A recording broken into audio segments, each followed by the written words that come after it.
This shot was just a demo on body mechanics and how I tend to approach animating it. Last time we were going over how I approach refining things. I didn't finish refining. It was just kind of refining things here and there, showing different aspects that I look for. And the last thing we were working on was refining the spine. So we have the character come down here, go up, and here you can see that offset where the hips go forward as the spine kind of goes back. We didn't have that originally. It all moved as one unit. And then the character stands up, and there we go. Now, we cleaned all of that up. Great. But the problem that we were running into is that if you look at the character from the front view here, watch his head. See how it keeps doing this the whole way as I scrub through? He's kind of doing like that as we move through. This is a wiggle.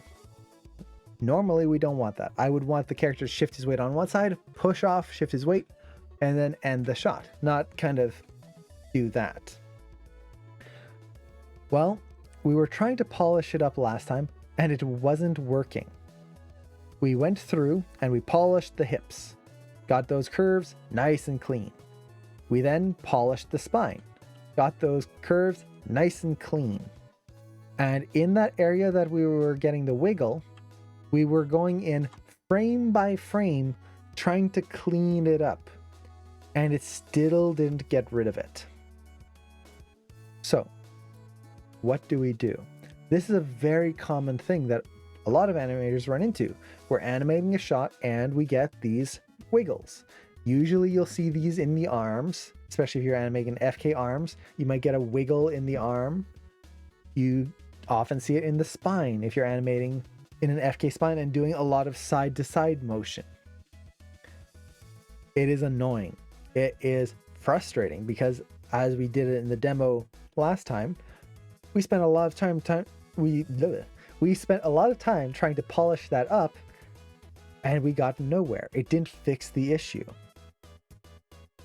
So, how do we fix this? How do we keep the character moving in an interesting way, but not have to fight this?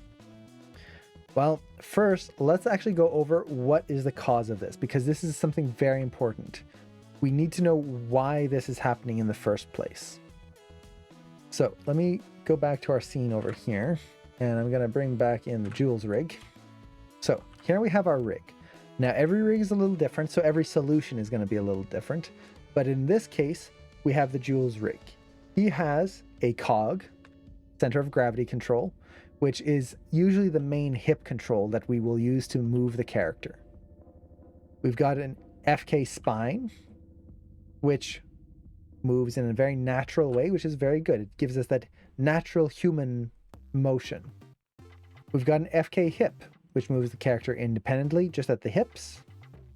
And then we've got the IK spine, which is a great cartoony motion, but it tends to warp the character if you're not careful. So, in most cases, when I animate a character, I personally like to use the cog as the hip control, because that gives very natural hip motions. And I use the FK spine to move the spine into position.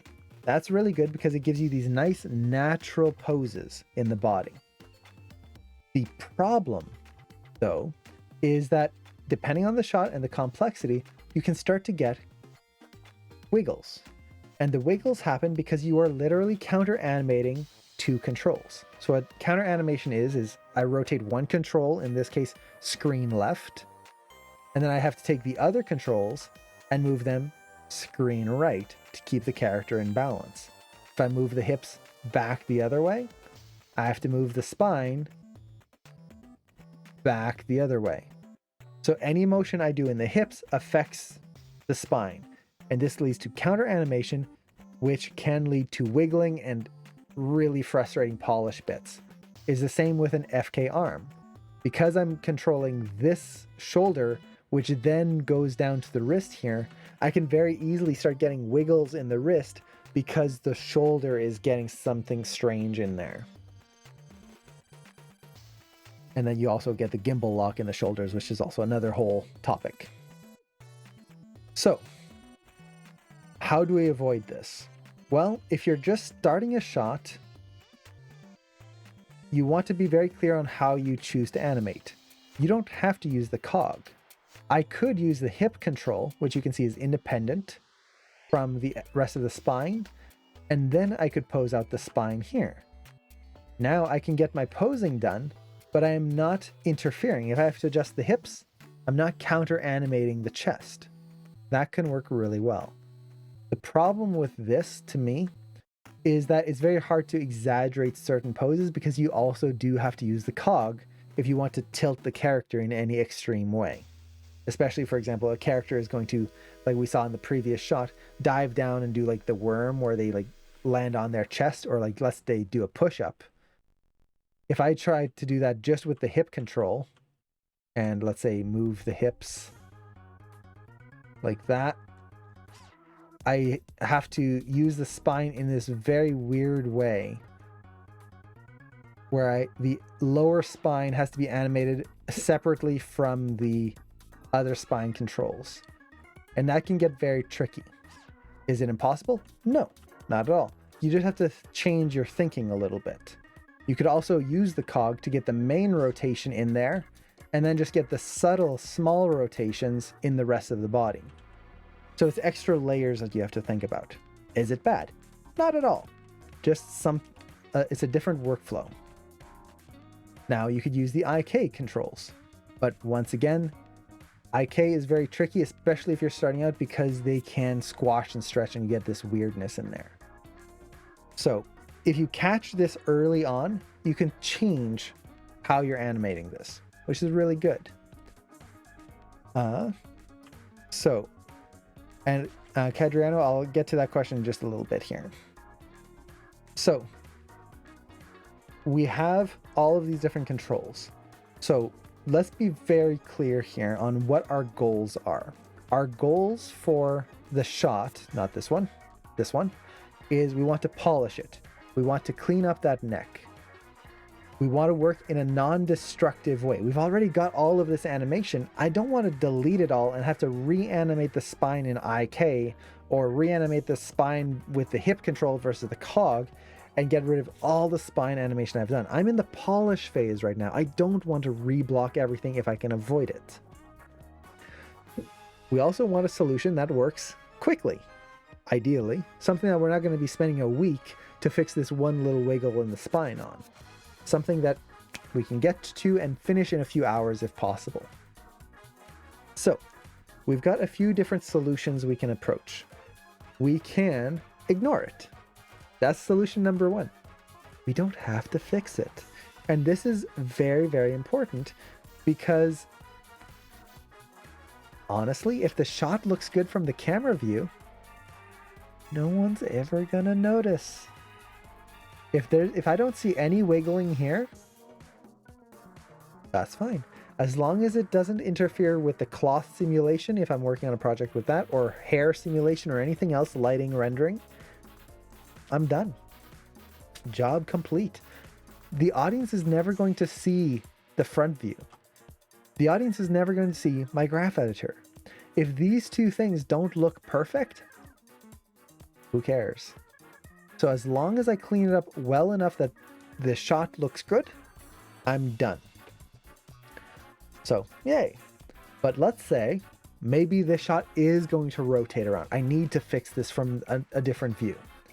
What's a few other solutions we have? Well, we could brute force it. Basically, that's what I was doing last time. Just take the controls you have and put the keys in you need to get it where it needs to be.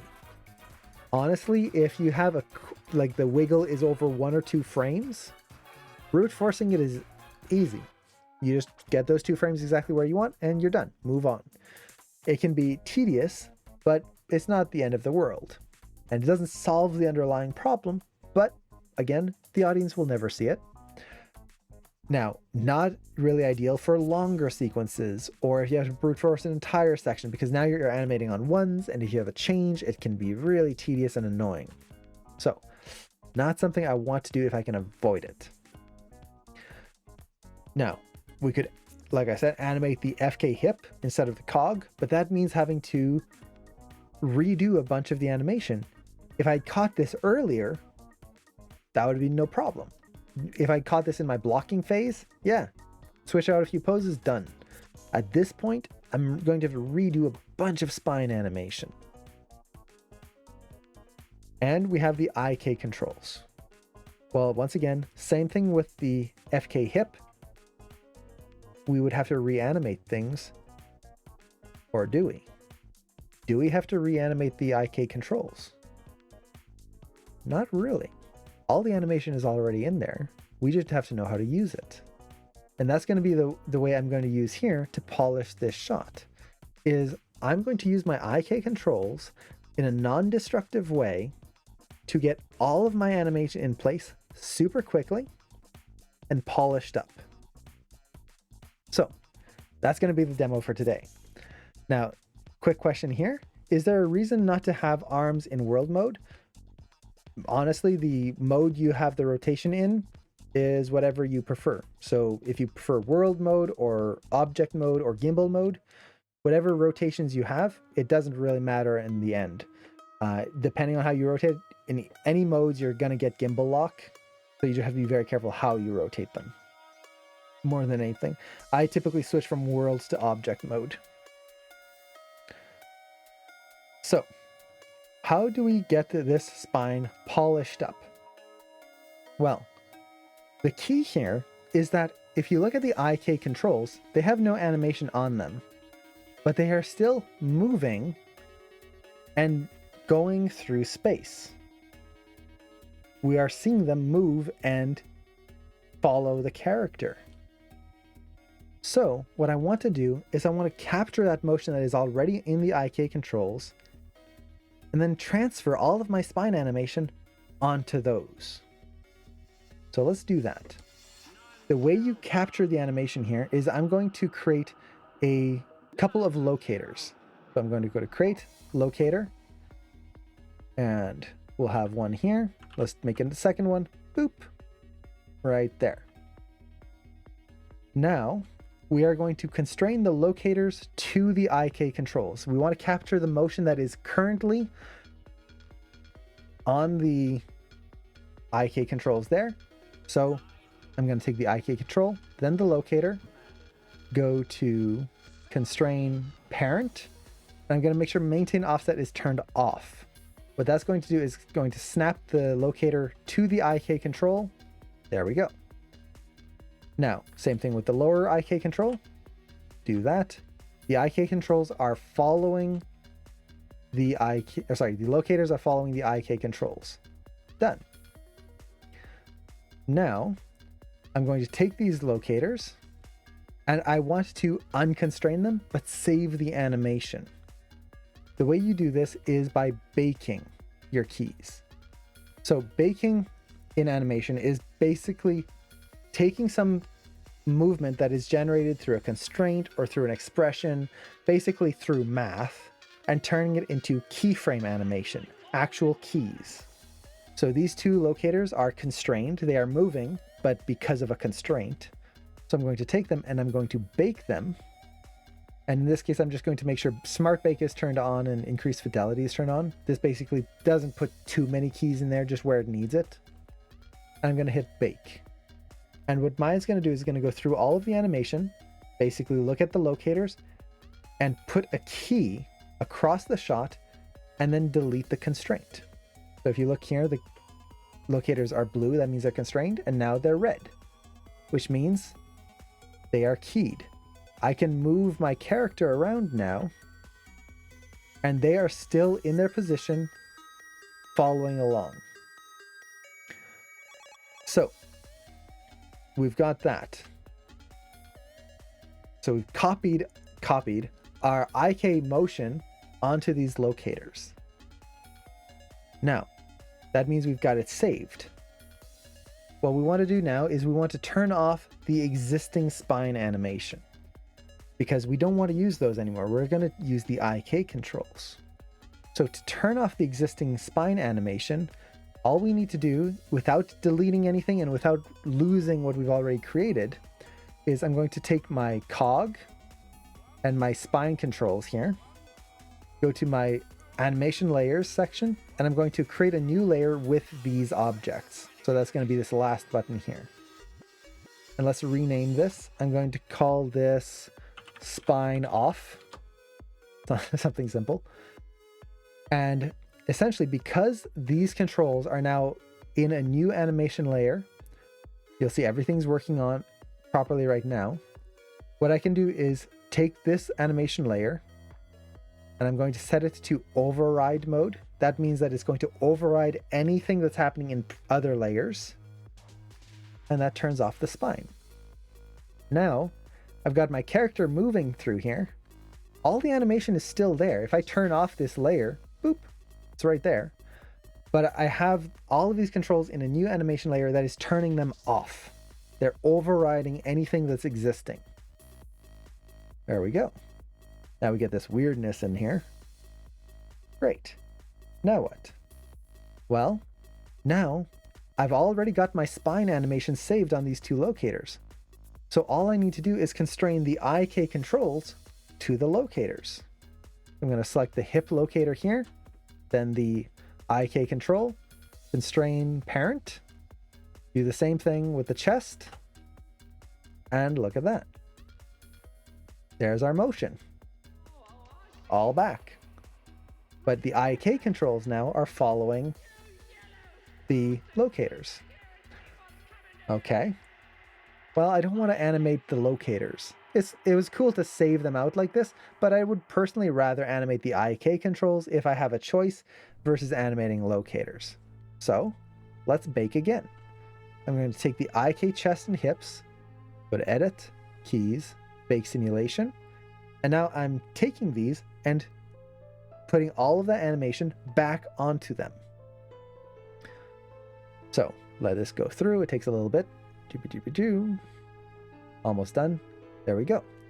Now, depending on the baking, sometimes it won't delete the constraint.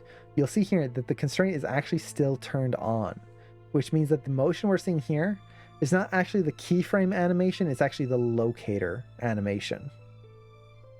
So there's a few different ways you can do this. You could either just delete the locators, or in this case, I do want to keep them just in case I need them for later.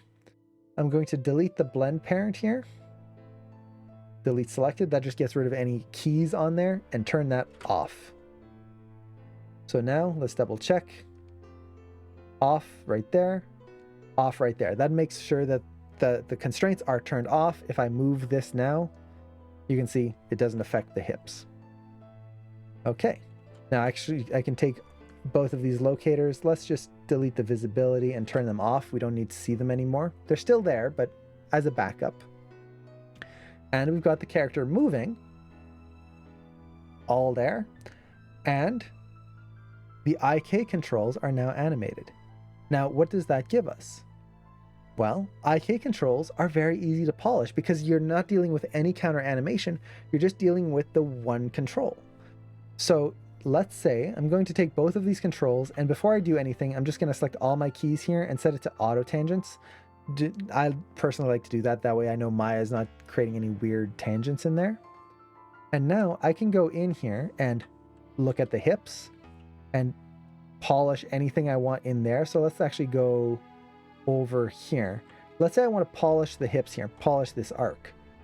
If I was in the old FK mode, if I move the hips, that moves the entire spine. Now, if I polish this, I can polish the hips and get the hips to be exactly the way I want without having to worry about ruining any polish in the spine or in the head. So I can clean all of this up super quickly and I'm done. So we can go through all of this here. Now we already polished the hips, so we don't have to worry too much about that. But let's look at the spine. And I'm going to track the neck here. So visualize, create editable motion trail. That's going to, if I turn it on here, show us where our wiggle is. Our wiggle is right here. You can see it right there. So if you remember from the last stream, we were trying to polish this up and we were taking the cog, moving that around, taking all three spine controls, moving that around, and we could not get it to be clean. It just wouldn't work. It kept keeping those wiggles in there. Well, now I can just take the IK control and let's just go one attribute at a time. So translate X, that's the side to side right here. As the character is going through, how do I want the spine to work? Well, for one, I think this motion here, sideways, kind of feels like it's too much. The character really shouldn't be kind of moving sideways nearly as much there. So I'm just going to delete a few keys here. It'll simplify the curve a little bit, and then just bring it down, or technically up. And that's going to reduce the amount of side-to-side motion we have there. Just clean that up a little bit. Even here at the end, he comes through, and then he kind of has this extra little wiggle in there. I don't really need that, honestly. He comes up, and then he should just kind of come to a stop. So, boop, delete all that, done.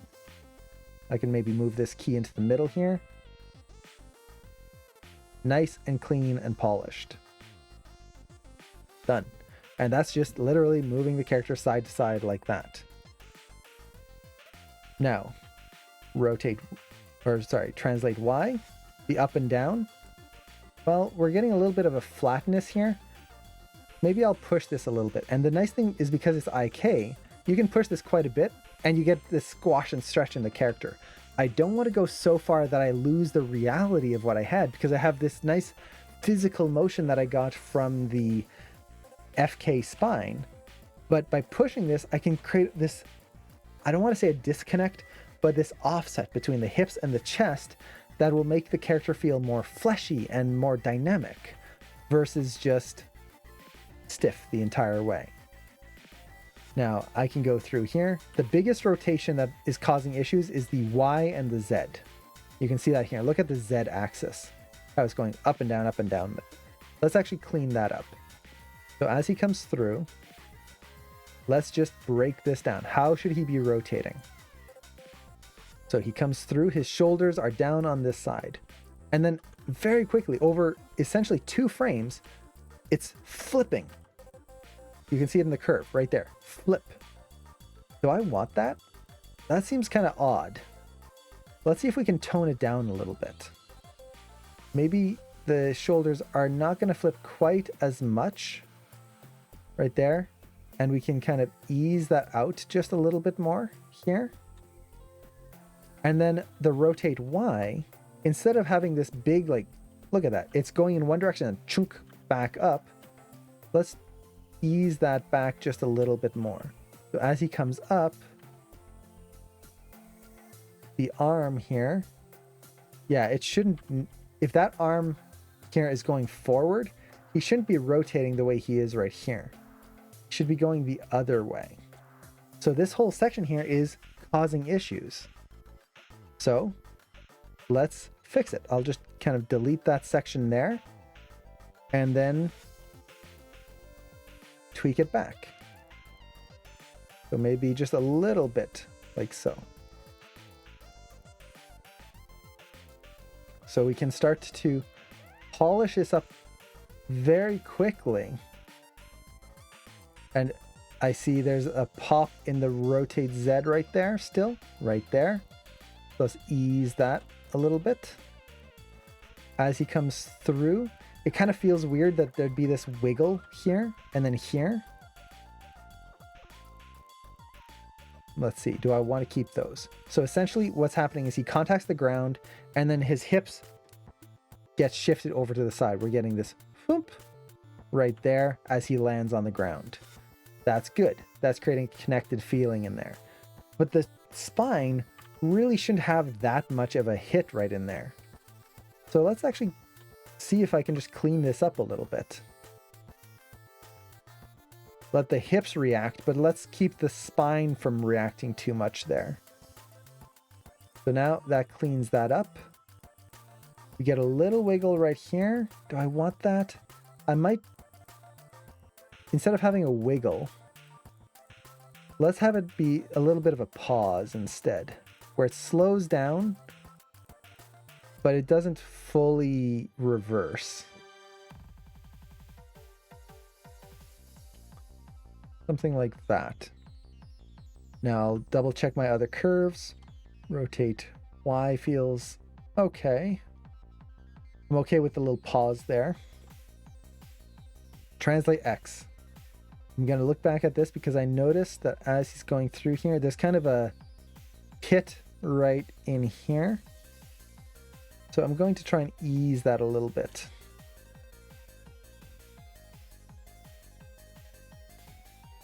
Like that. And I think I'm getting a little hit in the rotate X. No, the rotate X is fine. I might maybe ease that in a little bit, but I think that's good overall. So let's look at that curve. Well, it's not perfect, but keep in mind, the character is moving side to side, so we do want a wave in there. But if we look at the character from the front view now, and have the character, let's turn off the motion trails. If you look at the head, look at that. Done. Polished. It's not doing this kind of weird shake anymore. The character is just whoop, going through and done. I polished that up in literal minutes versus having to fight and all of that extra stress. I'm not making big changes. If I was, I would really watch my posing a little bit more, but these little changes and polishing of arcs, it's so easy now. If I have to change something in the hips, rotate, let's say the rotate Z of the hips here, I can do that, and you can see it doesn't affect my upper body. So all that polish I did up there is not ruined now. So all of a sudden, this is much easier. Now, there is something I still need to do, and this is again rig specific, but on this rig, there's an extra control, which is this back control right here. And if we go through, you'll notice that there's certain poses, like right here. See how his back looks a little weird? It's kind of got this bulge there, and like the stomach feels a little strange. Essentially what I need to do is I need to animate this spine control. This will help me push the line of action of the spine and be a little bit more visually interesting. Now I can double check this by comparing what did I have before. Now, if I just turn off my spine off control, we're going to get some weird results. Because now we've got the... it looks like a little monster there. We've got the IK spine and the FK spine and the cog all working together. So, in order to properly compare, what I can do is I'll take my IK spine controls, and I'm going to add those to an animation layer. We'll call this one IK off.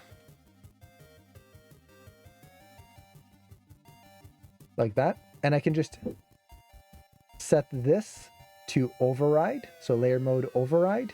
There we go.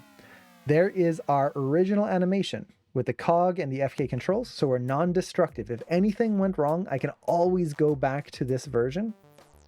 But if I want to, I can switch and compare back to my new one. And you can see the body is a little weird here. So to solve this, I just need to take this control and essentially just every key pose, I'm going to go back and just adjust that spine curvature a little bit. It doesn't always need it, but essentially going through, it doesn't take long. A quick pass on this, pushing that line of action of the spine. See, I don't want it too far here. And then here is pretty good afterwards. So there you go, done. I can polish up the curve just a little bit more because I don't really like the fact that it's going to wiggle there, but I can do something like that. Let's ease that in just a little bit more there. There we go. Spine polished.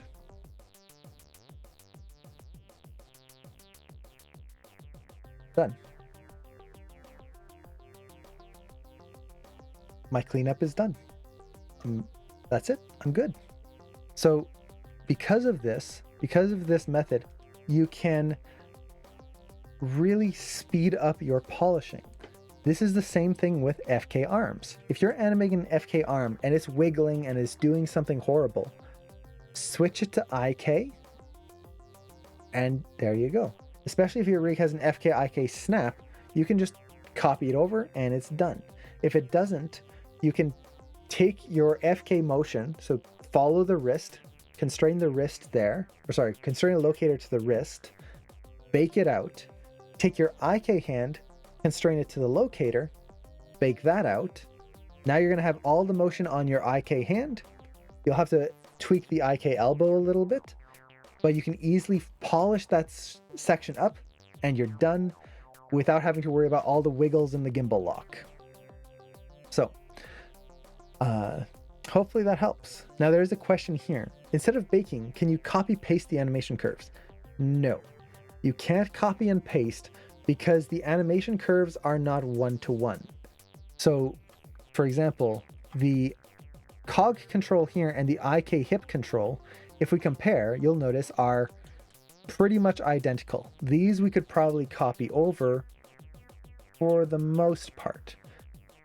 The problem is that the controls are not at the same elevation. So for example, if I look at let's look at our base animation layer here. Translate Y of both of these curves. I think we offset that. I think it's the translate Z. Yeah, notice how they're not exactly the same. There's different elements that are going to be ever so slightly different just because of the way the control is and that they don't always share the same pivot point. So for example, the cog, if we kind of go back to the center here, the cog's pivot point is down here. IK hips, you can see, is definitely a lot higher. So if you copy and paste, sometimes that can get you a discrepancy. So you want to use the constraint to essentially grab the exact position of the IK control and not the rotation of the cog. Now with the spine, it's the same thing. With the spine, this is my FK spine control. This is the IK rotations. You can see very different. Look at that rotate X. It's totally different. So if I was to copy and paste, I would get a result that wouldn't match in any way. So instead, we bake out the existing animation onto a locator and then use that as a way of bringing the animation back. It's basically transferring the visual motion versus the mathematical values, which don't match up. But can you go back to FK mode with that polish animation? No, unfortunately not. FK, because of the way it works, you can't really just transfer everything back to FK. Once you're in this, you're kind of in IK mode, which is fine because honestly, it's final polish, so you're good. And if I have to do any big changes, I can just animate in IK mode. It's usually not going to be that big of a deal. But if ever I do have to go back and maybe it's like, wow, I need to do a big change and I have to redo a whole section and I don't want to do it in IK, I can just turn off the IK animation, bring back my spine animation here in the FK mode, rework it from there, and then redo that whole setup, which honestly doesn't take long. And if I'm rebuilding a whole section, I'm going to have to repolish it anyway. So I'm going to redo the polish. So this is non-destructive. I can always go back, which is very, very good.